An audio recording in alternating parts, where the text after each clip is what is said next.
Bonsoir mes frères et sœurs, que le nom de l'Éternel soit béni. Merci de disposer de votre temps pour m'écouter.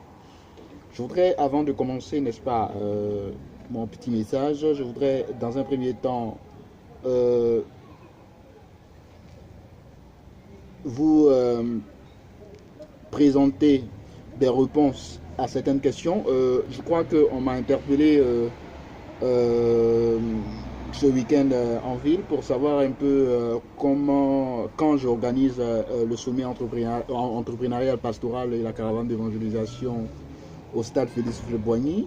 Je suis venu à dire que le sommet entrepreneurial pastoral n'a pas été, je n'ai fixé aucune date par rapport à ça, parce que tout simplement, je dois rencontrer l'ensemble des hommes d'affaires, ivoiriens et nigériens. Donc c'est pour ça, justement, je n'ai pas fixé de date. Le sommet entrepreneurial pastoral aura bel et bien lieu à Abidjan, à Cocody, soit à l'hôtel Ivoire, soit à l'hôtel communal de Cocody. De toutes les manières, on verra, parce qu'il y va aussi du nombre de personnes, du nombre de pasteurs et du nombre d'investisseurs.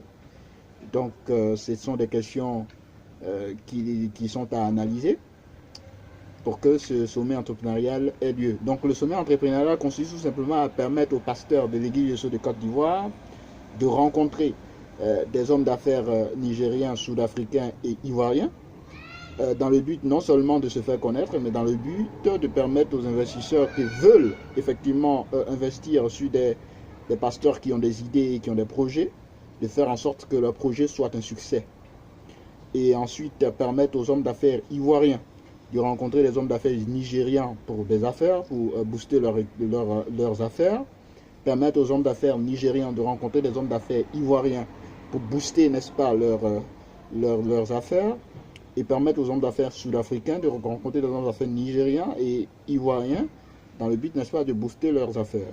Donc l'objectif est de permettre tout simplement, c'est une rencontre qui va permettre, n'est-ce pas, aux pasteurs de gagner de l'argent pour développer leurs idées afin de faire de leurs idées une réalité et permettre aux investisseurs, n'est-ce pas, aussi de pouvoir, pourquoi pas, gagner en surplus, en plus-value de leurs divers investissements.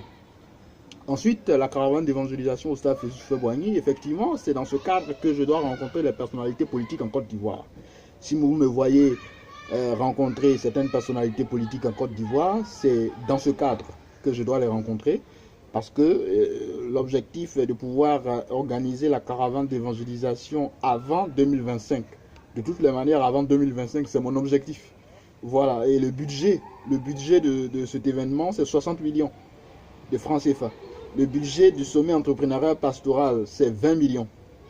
Donc vous comprenez que après avoir étudié tout ça, je sais combien ça va coûter et c'est pour ça que je prévois le budget. Et donc 60 millions pour la caravane d'évangélisation, je pense qu'avant 2025, c'est possible d'organiser cet événement. Alors ce soir, je voudrais partager un thème avec vous et le thème c'est être un acteur et non un spectateur de Jésus-Christ. Et cela s'entend en trois valeurs. Cela s'entend en trois points. Le premier point, c'est le renoncement à soi. Renoncer à soi pour le ministère, c'est tout simplement aimer Jésus-Christ, s'attacher à l'œuvre de Jésus-Christ. La plupart des disciples qui ont suivi Jésus, dans la Bible, lorsque nous lisons, ont renoncé à eux-mêmes. Deuxième point, c'est l'humilité. Eh bien, Jésus-Christ fut le premier humble, tout en mourant à la croix pour nous, en étant petit, en s'abaissant, en se laissant humilier, parce que c'est celui qui est humble qui peut accepter l'humiliation. Donc vous comprenez que Jésus-Christ fut le premier humble, ensuite ses disciples ont été les seconds qui ont été humbles tout en renonçant à eux-mêmes, en renonçant à leur moi. Donc nous sommes appelés à être humbles. Troisième point, la compassion. Eh bien, Jésus-Christ a fait preuve de compassion à notre égard.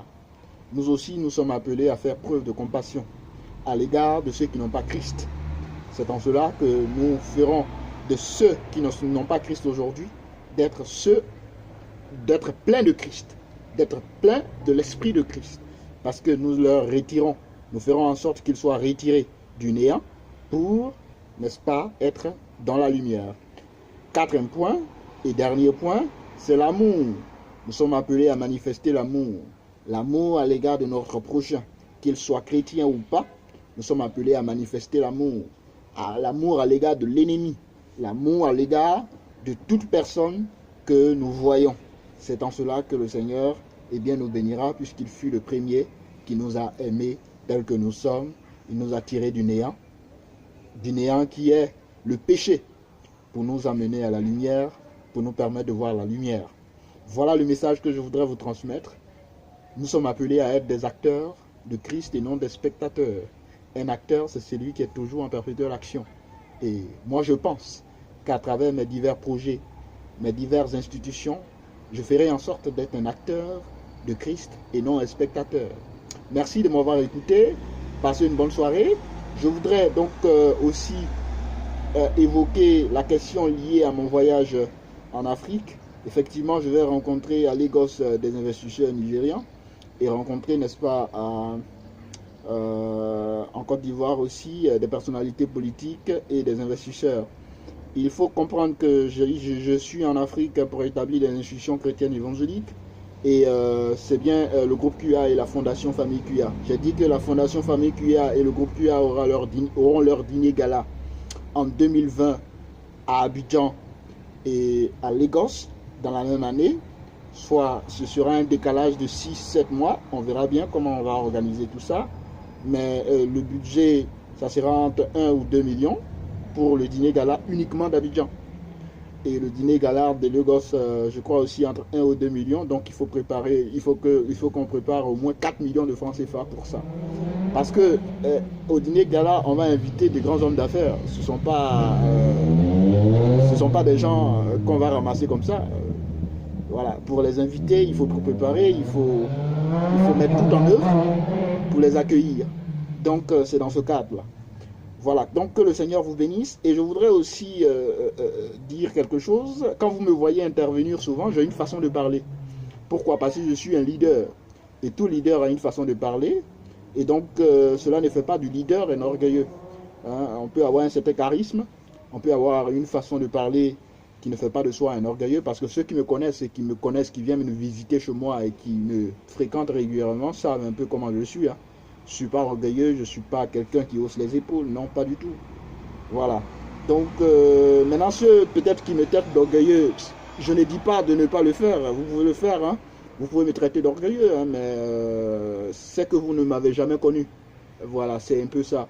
C'est parce que vous ne m'avez jamais connu que certains me traitent d'orgueilleux, mais je m'en réjouis déjà. Voilà, parce que moi je sais que je ne suis pas orgueilleux. Voilà. Et qu'est-ce que je voulais dire? Je suis en train d'écrire un prochain livre. Le titre du livre, c'est Déverrouiller ses échecs. Déverrouiller ses échecs. Et je partagerai, n'est-ce pas, une vidéo par la grâce de Dieu dès la semaine prochaine sur le site, sur la page Facebook de JC Business Corporation, pour vous permettre, n'est-ce pas, de vous imprégner des idées qui s'attachent à ce livre, Déverrouiller ses échecs. Merci de m'avoir écouté, passez une bonne soirée, que le Seigneur vous bénisse et à bientôt. Au revoir.